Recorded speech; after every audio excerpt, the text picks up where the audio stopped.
ममता बनर्जी ने खुले मंच से ऐलान किया है, आइए देख लेंगे। टीएमसी के गुंडे जिस तरीके से महिलाओं का बलात्कार करते हैं, चीरहरण करते हैं, उनका रोजगार छीनने का काम ममता बनर्जी ने किया और उनके रोजगार को टीएमसी के गुंडों को, रोहिंग्या मुसलमानों को, बांग्लादेशी भगोड़ों को देने का काम किया। बलात्कारियों को संरक्षित करने का काम ममता बनर्जी ने किया। अब दीदी हो गया, जितना आपने सेवा करनी थी कर दी, अब तैयारी। अब भाजपा, ये जो भीड़ है वहां पे, जो क्राउड वहां पे पीएम की रैली में थे, उन्होंने कहा कि अब ये जनता बता रही है कि अब बदलाव का मूड है। 20,000 से ज्यादा छोटे लघु एवं कुटीर उद्योग जो हैं वो बंद हो चुके हैं टीएमसी के गुंडों के आतंक के कारण। टीएमसी के गुंडों को पैसा दिए बगैर, रोहिंग्या मुसलमानों को पैसा दिए बगैर ये तो पूजा तक नहीं कर सकते बंगाल में। ममता बनर्जी सालों से वहां पे एक्टिव हैं और उनको हिला कोई नहीं पाया है। चाहे वो अधिकारियों की बात कर ले, चाहे पुलिस अधिकारियों के माध्यम से आम जनता के बीच जाके गुंडागर्दी करवाना।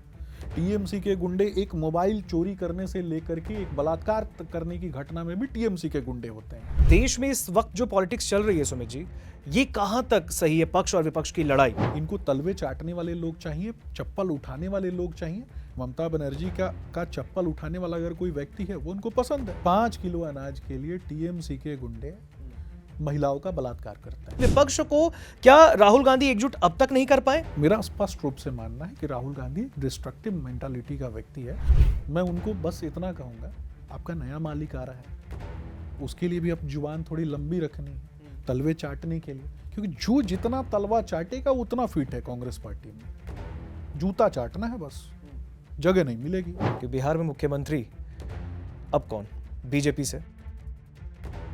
नमस्कार, दैनिक जागरण देख रहे हैं आप, मैं हूं आपके साथ ऋतिक सुमन। Bharatiya Janata party BJP in दिनों बेहद एक्शन मोड में देश में काम कर रही है। इसके पीछे का कारण है 5 राज्यों में विधानसभा के चुनाव जो अब होने। इलेक्शन कमीशन ने डेट ऐलान कर दिए हैं। रिजल्ट 4 मई को आएंगे, लेकिन उससे पहले बीजेपी अपने होमवर्क में लग गई है। अब ग्राउंड पे नेता भी उतर गए, लेकिन अभी अभी बिहार से बीजेपी जीत कर निकली है, कॉन्फिडेंस हाई है और अब बीजेपी का कहना है बंगाल फतह करेंगे।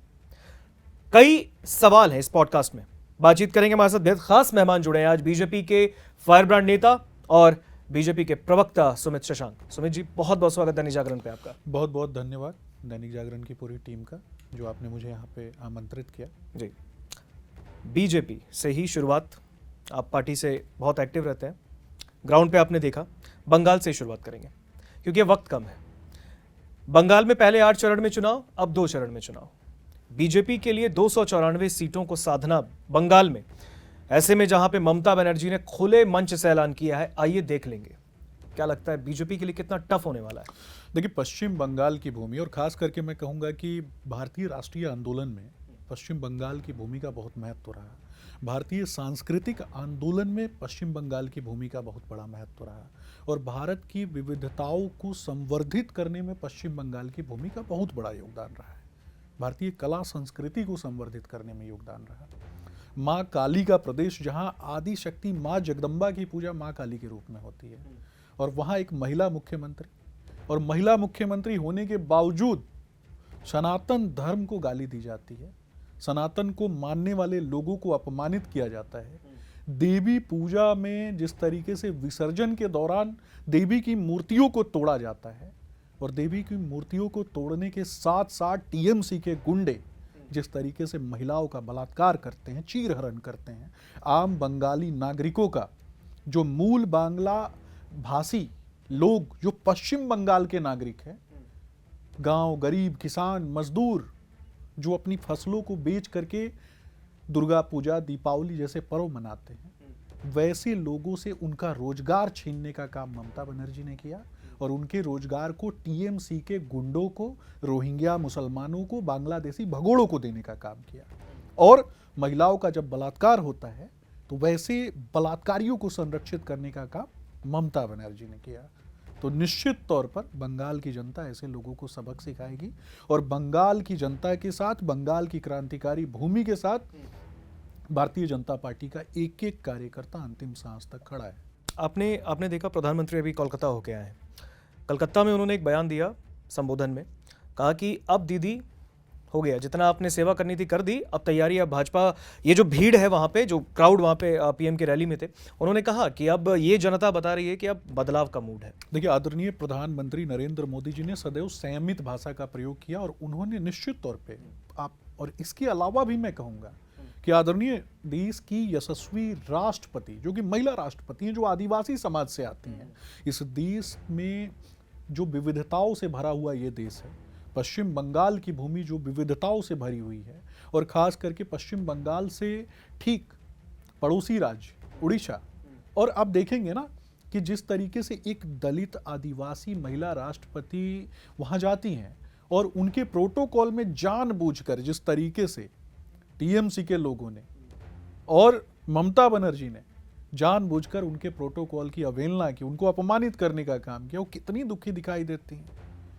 मैं स्पष्ट रूप से कहना उस पे भी राष्ट्रपति का बयान, उन्होंने खुद कहा द्रौपदी मुर्मू ने, शायद हमारी बहन किसी बात से खफा होंगी। ये आपको लगता है एक राष्ट्रपति एक मुख्यमंत्री के लिए इस तरीके का बयान दे? आदरणीय प्रधानमंत्री नरेंद्र मोदी जी की बात हो, चाहे आदरणीय राष्ट्रपति श्रीमती द्रौपदी मुर्मू जी की बात हो, जो भाषाई संयम है, जो संवैधानिक अधिकार हैं और जो संविधान प्रदत्त जो तरीका है अपनी बातों को रखने का, उस तरीके से उन लोगों ने अपनी बातों को रखा है। लेकिन निश्चित तौर पे मैं आपको आपके चैनल के माध्यम से आपके दर्शकों को बताना चाहूँगा कि विशुद्ध गुंडागर्दी, विशुद्ध नमाजवादी परंपरा, विशुद्ध इफ्तारवादी परंपरा और विशुद्ध सनातन धर्म विरोधी परंपरा, उसका प्रारंभ ममता बनर्जी ने वहाँ पे करने का काम किया है।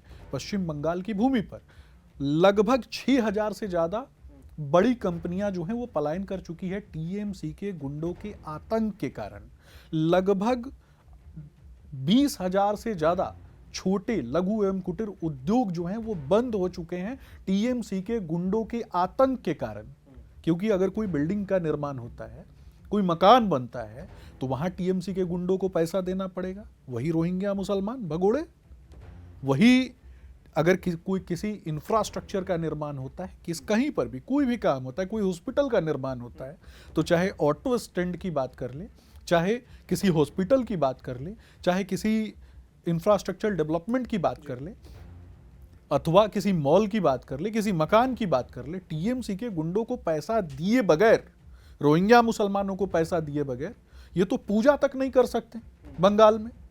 और महिलाओं के साथ जो दुर्व्यवहार हो रहा है, एक गर्भवती महिला के साथ जिस तरीके का अपमानजनक वीडियो सबने देखा है कि विभिन्न चैनलों पे दिखाया जाता है। ममता बनर्जी पिछले चुनाव में पैर टूटने का नाटक करके बंगाल की जनता को जिस तरीके से उन्होंने धोखा दिया, बंगाल की सीधी सादी जनता को मैनिपुलेट करने का काम किया, आज तो बंगाल की जनता भी जान चुकी है। लेकिन सुमित जी, ठीक है, आप जो टीएमसी पर आरोप लगा रहे हैं, लेकिन आपको ये भी तो एक्सेप्ट करना पड़ेगा भारतीय जनता पार्टी को कि ममता बनर्जी सालों से वहां पे एक्टिव हैं और उनको हिला कोई नहीं पाया है। देखिए, क्या वजह है? देखिए, विगत कुछ वर्षों में जब कभी भी चुनाव हुए हैं, सबने देखा है कि बंगाल की जनता ने भारतीय जनता पार्टी पर भरोसा किया है और उस भरोसे का स्तर हर बार बढ़ा है। लेकिन पूरे के पूरे सिस्टम को हाईजैक करके मुख्यमंत्री ममता बनर्जी ने, चाहे वो अधिकारियों की बात कर ले, चाहे पुलिस अधिकारियों के माध्यम से आम जनता के बीच जाके गुंडागर्दी करवाना, टीएमसी के गुंडे एक मोबाइल चोरी करने से लेकर के एक बलात्कार करने की घटना में भी टीएमसी के गुंडे होते हैं और उनको संरक्षित करने का काम ममता बनर्जी करती हैं।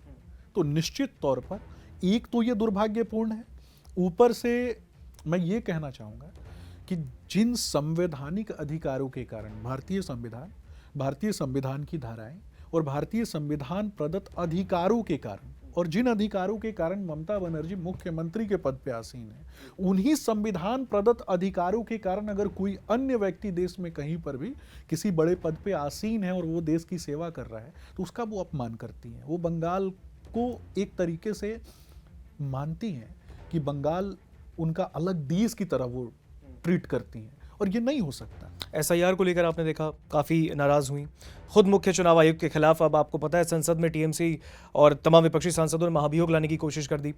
ऐसे में देश में इस वक्त जो पॉलिटिक्स चल रही है सुमित जी, ये कहाँ तक सही है, पक्ष और विपक्ष की लड़ाई?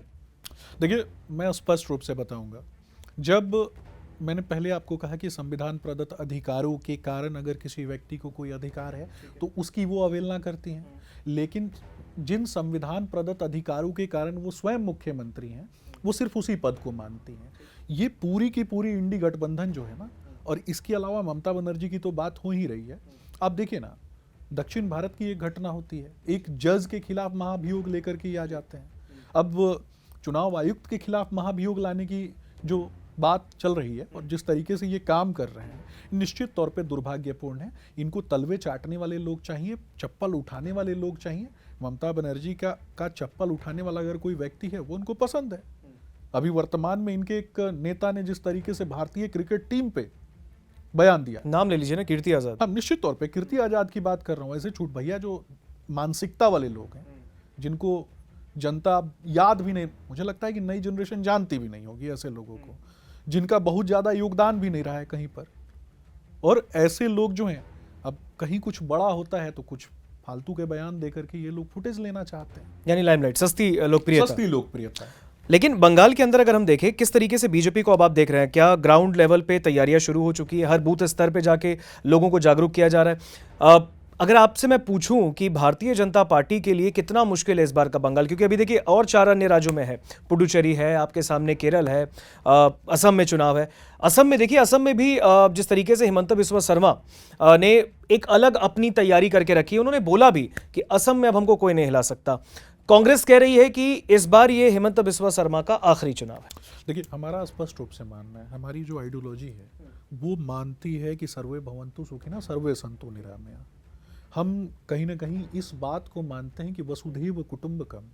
हम इस बात को मानते हैं कि देश में प्राथमिक, द्वितीयक, तृतीयक, इन तीनों सेक्टर्स में कहीं ना कहीं प्रत्येक व्यक्ति का योगदान हो। अगर प्राथमिक सेक्टर की बात होती है तो हम कृषि को उतना ही सम्मान देते हैं जो हम सेवा क्षेत्र को सम्मान देते हैं। हम सेवा क्षेत्र को उतना ही सम्मान देते हैं जितना कि हम लघु एवं कुटीर उद्योग को सम्मान देते हैं। और लघु एवं कुटीर उद्योग से आगे बढ़कर अब हेवी इंडस्ट्रीज की तरफ आसाम आगे बढ़ रहा है। तो निश्चित तौर पर आसाम जो पूरी तरीके से आपने देखा होगा कि डाइवर्सिफाइड होकर के अलग अलग क्षेत्रों में जिस तरीके से काम हो रहे हैं, सड़कों के निर्माण की बात कर लें, सड़कों के निर्माण के अलावा असम में होने वाली जो चीज़ें हैं उनको जीआई टैग प्रदान करके और उनको देश के सुदूरस्थ क्षेत्रों में पहुंचाने का काम, और आपसी संबंध, परस्पर अन्य राज्यों के साथ आपसी संबंधों को डेवलप करते हुए न केवल आसाम, प्रत्येक राज्य के लोगों को हम चाहते हैं कि मेक इन इंडिया के तहत जोड़ें। और मेक इन इंडिया के तहत जोड़ते हुए मेक इन इंडिया जो कि दुनिया में मेक इन इंडिया जाना जाए, इसके लिए कहीं ना कहीं भारतीय जनता पार्टी काम करती है। शिक्षा से आगे बढ़कर गुणवत्तापूर्ण शिक्षा की बात हो, आपने देखा होगा कि आयुष्मान भारत योजना जो कि एक महत्वाकांक्षी योजना है। आप कल्पना कीजिए ना कि किसी एक परिवार में एक व्यक्ति जो है वो दवा के अभाव में अगर उसकी मृत्यु हो जाती है तो उसके परिवार वालों पे कितना आप सोचिए, मैं तो सवाल इसी में पूछ लूंगा आपसे कि बंगाल में तो केंद्र की योजना लागू नहीं करने की बात करती है ममता बनर्जी। 5 किलो अनाज के लिए 5 किलो अनाज के लिए टीएमसी के गुंडे महिलाओं का बलात्कार करते हैं। और संदेश खाली की घटना आपने देखी होगी। एक आम बंगाली महिला अपने अधिकारों के लिए बात नहीं कर सकती है, अगर वो बात करती है तो टीएमसी के गुंडे उसका बलात्कार करते हैं। पुलिस अधिकारी जो कि पश्चिम बंगाल के पुलिस अधिकारी तक कहीं ना कहीं आम जनता का शोषण कर रहे हैं, वो टीएमसी के गुंडों की तरह काम कर रहे हैं। तो इससे ज्यादा दुर्भाग्यपूर्ण और क्या हो सकता है। वंदे मातरम की आज बात चल रही थी, सदन में वंदे मातरम की बात चल रही है, रविंद्रनाथ टैगोर की बात होती है, जो हमारे राष्ट्रीय प्रतीक चिन्ह है, जो राष्ट्रीय प्रणेता है, उनके अधिकारों के लिए तो वो कभी बोलती ही नहीं है। जिस बंगाल की क्रांतिकारी भूमि से वंदे मातरम का सृजन होता है, आज उसी बंगाल में, बिल्कुल, और उसी बंगाल में वंदे मातरम का अपमान ये लोग करते हैं। इनको कौन पसंद है? तो रोहिंग्या मुसलमान। इनको कौन पसंद है? तो एक भगोड़ा व्यक्ति जो बांग्लादेश से भाग के आया है। टीएमसी और ममता बनर्जी, इनकी आइडियोलॉजी में आपको बताना चाहूंगा, इनका स्पष्ट रूप से मानना है कि बंगाल की आम जनता, जो आम बांग्ला नागरिक हैं, उनका पलायन हो जाए। किस के अभाव में? तो मूलभूत आवश्यकताओं के अभाव में, या तो प्रताड़ित करके। जब आम बांग्ला नागरिकों का विस्थापन हो जाएगा तो टीएमसी के गुंडे रोहिंग्या मुसलमानों को, बांग्लादेशी रोहिंग्या मुसलमानों को वहाँ बसा करके, वहाँ की ज़मीनों पे कब्जा करके, और एक तरीके से उनकी मानसिकता है कि वो ममता बनर्जी के जो विश्वस्त लोग हैं वैसे लोगों का एक आइडियल संरचना वो तैयार करना चाहते हैं अपने लिए।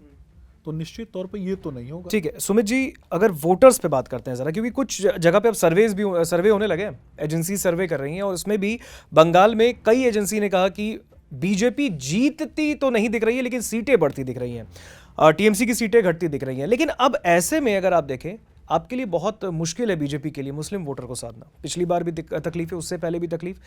कैसे मुस्लिम वोटरों को साधा जाए? देखिए, हमें किसी को साधना नहीं है, नंबर एक बात।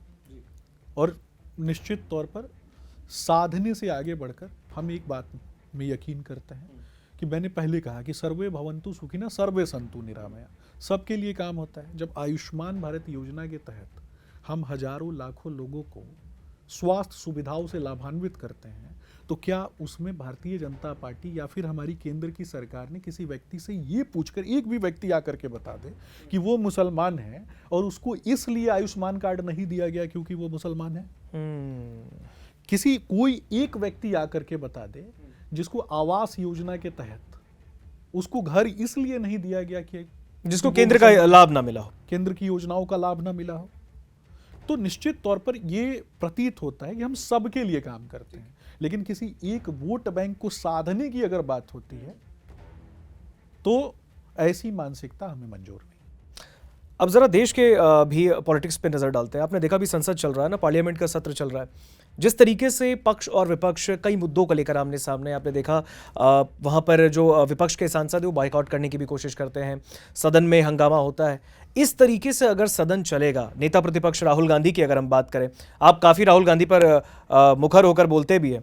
राहुल गांधी की जो एक जिम्मेदारी उनको दी गई है विपक्ष के लीडर के तौर पे, जस्ट अगर मैं आप देखूं तो वो विपक्ष का नेतृत्व कर रहे हैं सदन में, लेकिन जो उनका आज भी वही शैली आप देख पा रहे हो, जिस तरीके से वो शायद उस पोस्ट को वो भुना नहीं पा रहे हैं। इसके लिए लगातार एनडीए एक आरोप भी लगाता है, विपक्ष भी कई सांसद कह रहे हैं। आपने देखा इंडिया अलायंस की मीटिंग हुई थी दिल्ली में, उसमें सीपीआई-एमएल के कुछ लोग पहुंचे, उन्होंने कह दिया कि राहुल गांधी अगर केरल में इस तरीके से बयान देंगे तो फिर कहां से ये महागठबंधन मजबूत होगा। तो कहीं ना कहीं विपक्ष को क्या राहुल गांधी एकजुट अब तक नहीं कर पाए? क्या टेक है? देखिए, राहुल गांधी मेरी नज़र में एक नॉन सीरियस नॉन पॉलिटिकल नेता, जो नॉन सीरियस नॉन पॉलिटिकल होने के साथ साथ डिस्ट्रक्टिव मेंटालिटी का जनक भी है, ये मेरा मानना है। ये बड़ा आरोप है। एक क्रोनोलॉजी देखिए, जब से भारतीय जनता पार्टी की सरकार बनी 2014 के बाद, जब कभी भी बजट सत्र चलता है, राहुल गांधी विदेश में नजर आते हैं, कभी वियतनाम में नजर आते हैं, कभी ब्रिटेन नजर आते हैं, कभी इटली नजर आते हैं। जानबूझकर जब देश में संसद चल रही हो उस समय यूरोपियन कंट्रीज में बैठ करके भारतीय संसद के खिलाफ, भारतीय लोकतंत्र के खिलाफ, भारतीय व्यवस्थाओं के खिलाफ जानबूझकर बयान दिया जाता है राहुल गांधी के द्वारा। ये सोचा समझा प्रयोग है। केरल के विषय में अगर बात होती है, जिस केरल के विषय में आपने बात किया, केरल में एक दल है मुस्लिम लीग। मुस्लिम लीग के नेता कहते हैं, उनका बयान है कि हिंदुओं को मार करके उन्हीं के मंदिरों के आगे टांग देंगे और हिंदुओं को जिंदा जला देंगे, ये मुस्लिम लीग के नेता ने कहा। और राहुल गांधी विदेश में बैठ करके उसी मुस्लिम लीग के नेताओं को, उन्हीं मुस्लिम लीग के जो पार्टी है उसके बारे में बताते हैं कि ये सेकुलर पार्टी है। राहुल गांधी विदेश में बड़े यूनिवर्सिटीज का चयन करते हैं जहां पर जाकर के भारत के खिलाफ बोले। राहुल गांधी ने अपनी पढ़ाई पूरी करने के बाद जब वो मॉनिटर ग्रुप में काम कर रहे थे, और मॉनिटर ग्रुप में काम करने के बाद जब उन्होंने अपनी कंपनी एक मुंबई में कंपनी खोली, और मुंबई में कंपनी खोलने के बाद लंदन में उसके ठीक 1 साल बाद कंपनी खोली, और आपने देखा हुआ कि नागरिकता का किस तरीके से विवाद होता है कि कहाँ के नागरिक हैं, वो तो नागरिकता पे विवाद होता है। या तो व्यक्ति नागरिकता चोरी के रूप में जाने जाते हैं, नहीं तो टैक्स चोरी के रूप में जाने जाते हैं। अब 2014 के पहले आपने देखा होगा, कभी सोनिया गांधी की बीमारी के नाम पे पैसे बाहर जाते थे। पता नहीं इनकी बहन कौन सी ऐसी पेंटिंग बनाती थी पिकासो से प्रेरित होके कि इनकी पेंटिंग करोड़ों में बिक जाया करती थी। इनके नेता जो हैं विदेशों में जा करके बंगले खरीद लिया करते थे। और इनकी बहन ने तो बिहार के विषय में, उत्तर प्रदेश के लोगों के विषय में पंजाब में बैठ करके गालियां दी हैं और उसके वीडियोस भी वायरल हैं। इनको उत्तर प्रदेश की जनता ने समझ लिया, उत्तर प्रदेश की जनता ने इनको खदेड़ दिया, तो अब वायनाड की जनता को मूर्ख बनाने के लिए वहां घूम रहे हैं। लेकिन मेरा स्पष्ट रूप से मानना है कि राहुल गांधी डिस्ट्रक्टिव मेंटालिटी का व्यक्ति है। बिहार में भी आपने देखा होगा, बिहार में जब ये अपनी यात्रा कर रहे थे, जॉन सोरस, ये आप बोल सकते हैं, जॉन सोरस के पैसों से जो यात्रा चलती है वो भारत जोड़ो तो कभी नहीं हो सकती, और भारत तो जुड़ा हुआ है। भारत, ये तो सवाल था कि आखिर किस भारत को जोड़ रहे हो, संसद में बोला गया। निश्चित तौर पे अगर भारत जोड़ना ही है तो अखंड भारतवर्ष की बात करें ना, पाकिस्तान को जोड़ने की बात करें, बांग्लादेश को जोड़ने की बात करें, हम भी साथ खड़े हो जाएंगे। पाकिस्तान को जोड़ ले भाई, हम तो अखंड भारतवर्ष की बात करते हैं। वो कौन से भारत को जोड़ने की बात कर रहे थे? वो कश्मीर से कन्याकुमारी तक। कश्मीर, इस पर भी फिर डिबेट का विषय है ये। आर्टिकल 370 हमने हटाया, आर्टिकल 35 से हमने हटाया। राहुल गांधी के पूर्वज लगातार बने हुए थे, यहां तक कि बहुत सारी किताबें हैं, मैं किताबों को कोट कर दूंगा कि इनके जो परिवार के जो इनके एंसेस्टर गंगाधर नेहरू किस तरीके से कश्मीर चले गए थे, तो उन विषयों पर भी लंबी चर्चा हो जाएगी। लेकिन मुझे लगता है कि बिहार के विषय में जो बात हो रही थी, मैं बताऊंगा कि दरभंगा जो बिहार की सांस्कृतिक राजधानी है, मर्यादा पुरुषोत्तम भगवान श्री रामचंद्र जी जो हमारे विचारों और संस्कारों का हिस्सा है, वही मर्यादा पुरुषोत्तम भगवान श्री रामचंद्र जी का ससुराल मिथिला, और मिथिला जाकर के बिहार की सांस्कृतिक राजधानी में इन्होंने बुलाया किसको? स्टालिन को। स्टालिन क्या कहता है कि सनातन डेंगू मलेरिया एड्स है, सनातन एक गंदी बीमारी है। वो तो हिंदी बोलने वालों पे भी बयान दे रहे हैं। बिल्कुल, हिंदी बोलने वालों को गाली देने वाले और बिहारियों को पिटवाने वाले वैसे व्यक्ति को उन्होंने बुलाया। कहां? मिथिला में। मिथिला में। ये एक मैसेज था, ये संयोग नहीं था, ये प्रयोग था। जब श्रद्धेय बाबा साहब भीमराव अंबेडकर, जिन्होंने भारतीय संविधान को मजबूत और मजबूती प्रदान करने का काम किया, श्रद्धेय बाबा साहब अंबेडकर की मूर्ति के आगे जब नतमस्तक होने का समय आया, तो श्रद्धेय बाबा साहब अंबेडकर की मूर्ति के आगे नतमस्तक होने के बजाय, पुष्पांजलि अर्पित करने के बजाय ये चले जाते हैं कहाँ? तो एक मदरसे में चले जाते हैं, और वहां इनको मौलानाओं को संतुष्ट करना जो है बाबा साहब भीमराव अंबेडकर से ज्यादा महत्वपूर्ण लगा। काशी में जाकर के काशी के युवाओं को नशेड़ी बताना। क्यों? क्योंकि महादेव की पूजा भांग धतूरे से होती है, तो चलो काशी चल के वहां के युवाओं को, यानी आप कह रहे हो एक एजेंडे के तहत वो काम कर रहे हैं। निश्चित तौर पे आप सोनिया गांधी की सुपर कैबिनेट जो चलती थी, उसके विषय में भी तो चर्चा कर लीजिए। भारत सरकार जो कि संविधान प्रदत्त अधिकारों से चलती है, मनमोहन सिंह की सरकार थी, मनमोहन सिंह की सरकार के ऊपर एक सुपर कैबिनेट डीप स्टेट के द्वारा चलाई जाने वाली, सोनिया गांधी उसकी मेंबर, राहुल गांधी उसका मेंबर, जीजा जी की जमीनें सबने देखी है। और किस तरीके से कशाब जैसे आतंकवादी को बचाने के लिए कांग्रेस पार्टी के वकील सबसे आगे आ जाते हैं। याकूब मेनन जैसे आतंकवादी को बचाने के लिए कांग्रेस पार्टी के वकील सामने आ जाते हैं। न जाने कितने, 14 तो ज्ञात हैं, न जाने कितने आतंकवादियों के ऊपर से आतंकवाद का केस समाप्त कर दिया जाता है। ये राहुल गांधी की पार्टी ने किया है, ये सोनिया गांधी की पार्टी ने किया है। जो तथाकथित कांग्रेसी विद्वान हैं जी, मैं उनको बस इतना कहूंगा, आपका नया मालिक आ रहा है, उसके लिए भी अब जुबान थोड़ी लंबी रखनी है तलवे चाटने के लिए, क्योंकि जो जितना तलवा चाटेगा उतना फिट है कांग्रेस पार्टी में। जूता चाटना है बस, जगह नहीं मिलेगी। ये कांग्रेस पे बहुत बड़ा आरोप लगा रहा है। निश्चित तौर पे ये दलितों की बात करते हैं, लेकिन सबसे ज्यादा दलितों को अपमानित करने का काम, पिछड़े समाज से आने वाले लोगों को अपमानित करने का काम यही कांग्रेस पार्टी ने किया, यही सपाई गुंडों ने किया। तो आप तो बिहार से आते हैं, आपने तो देखा, और राजेश राम को बना दिया उन्होंने प्रदेश अध्यक्ष। मैं सिर्फ इतना कहूंगा कि इंडी गठबंधन की एक बैठक हुई, इंडी गठबंधन की बैठक में राहुल गांधी पहुंचे। राहुल गांधी को बिहार के नेता लालू जी कितना सीरियस लेते हैं सबने देखा। आप शादी का जिक्र कर देंगे निश्चित तौर पे। उसके बाद दूसरी बार जब राहुल गांधी पहुंचे इंडी गठबंधन के नेता राहुल गांधी को फिर गोबर दिखाने ले गए थे लालू जी, और दिखाया कि देखो तुमको यही समझता हूं मैं।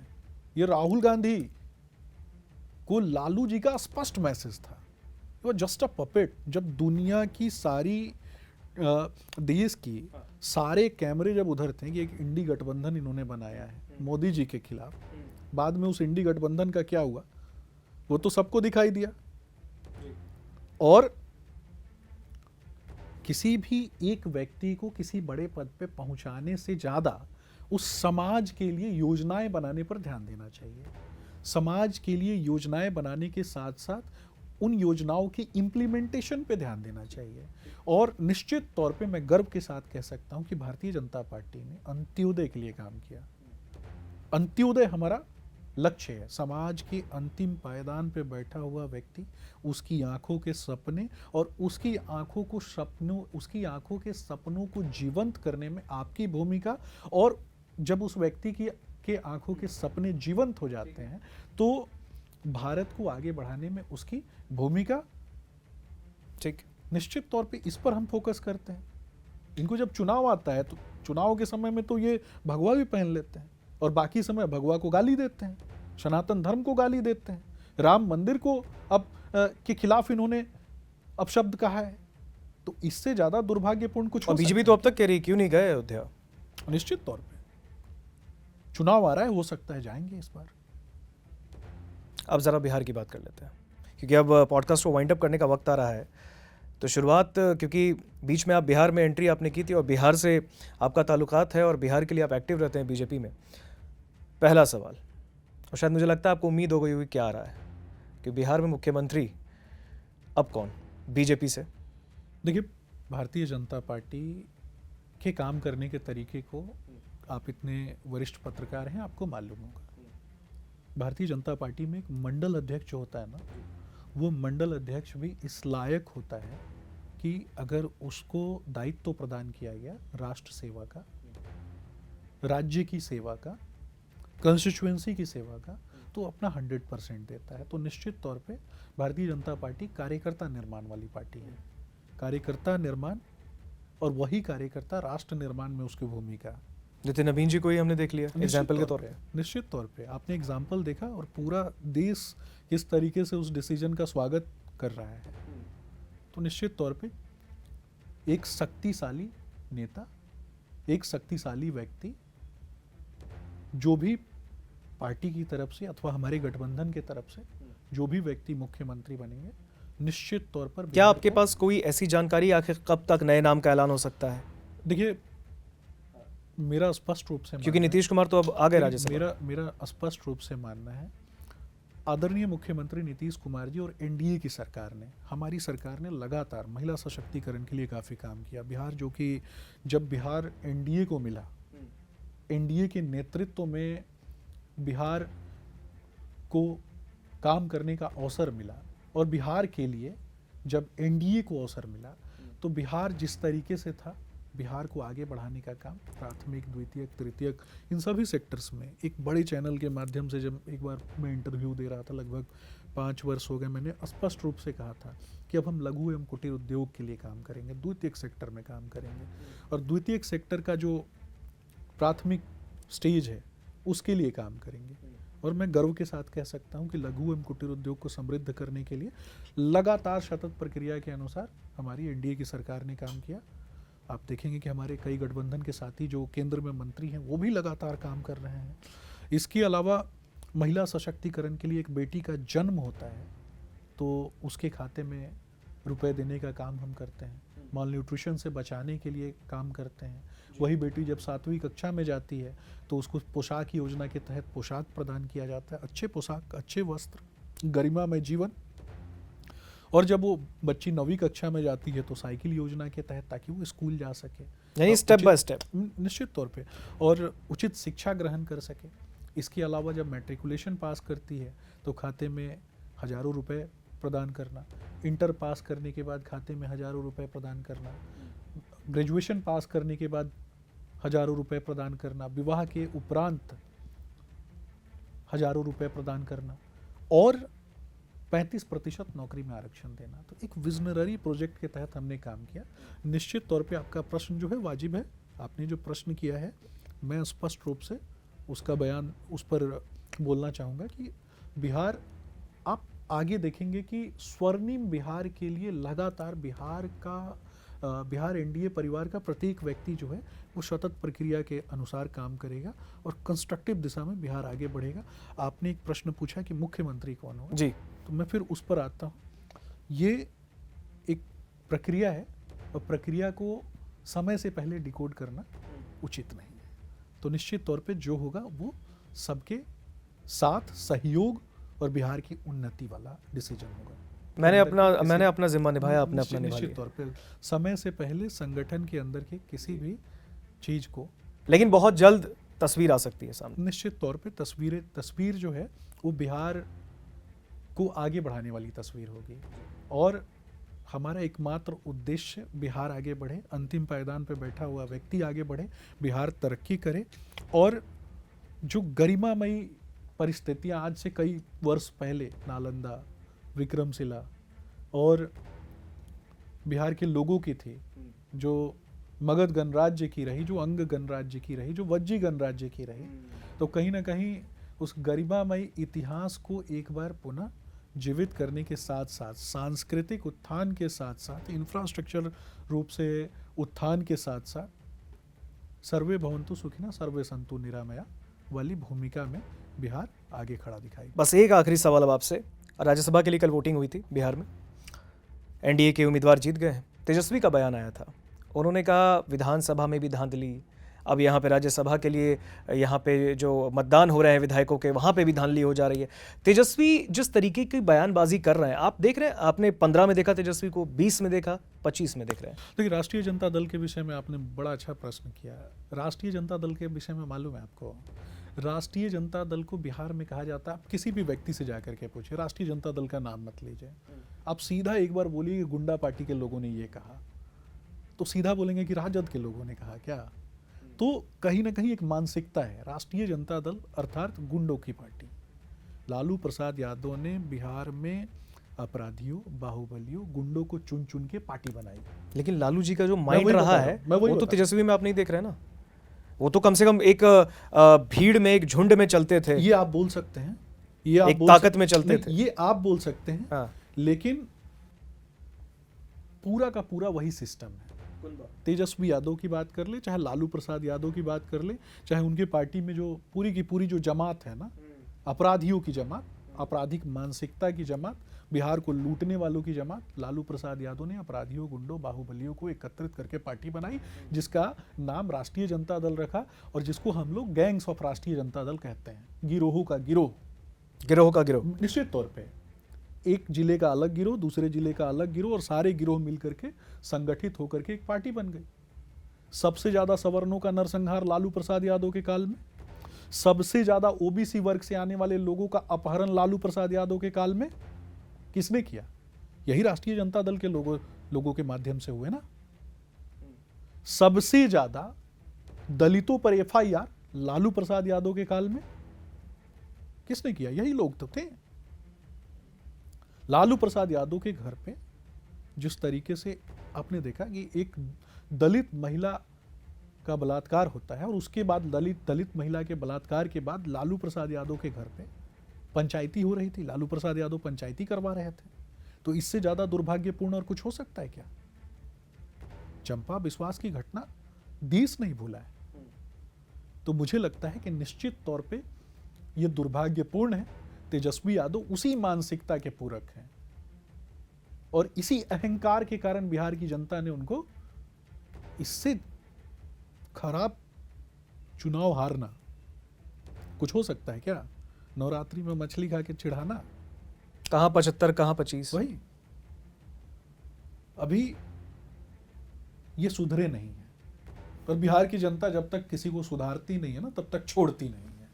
चलिए, बहुत बिहार की जनता निश्चित तौर पे, बिहार की जनता ने सबक सिखाया है, बिहार की जनता आगे भी इन लोगों को सबक सिखाती रहेगी। जंगल राज की मानसिकता बिहार में नहीं चलेगी, अपराधियों को संरक्षित करने की मानसिकता बिहार में नहीं चलेगी, बालू माफिया, भू माफिया, शराब माफिया को संरक्षित करने की मानसिकता नहीं चलेगी। दक्षिण भारत के शराब माफिया से पैसा लेकर के बार बार शराबबंदी खुलवाने की बात करते थे, कहां से आता था पैसा, ये भी बता देना। तो मुझे लगता है कि एक मानसिकता जो अंधों में काना राजा वाली जो कहावत है ना, तो तेजस्वी जी की कहावत वही है। अंधों में काना राजा। लालू जी ने जानबूझकर बिहार को अशिक्षित बनाने का प्रयास किया, अशिक्षा के अंधकार में डालने का काम किया, ताकि अगर कोई अंधा होगा तो सवाल नहीं करेगा। लेकिन जब बिहार सवाल बिहार नहीं तो होगा- अंधा नहीं है ना। उन्होंने प्रयास किया था बनाने का, लेकिन ये मैं उस पुण्यजा भूमि को नमन करता हूं, बिहार की भूमि को, जिस भूमि से मैं आता हूं और जिसने कभी भी अहंकार और उपद्रवी मानसिकता को बर्दाश्त नहीं किया।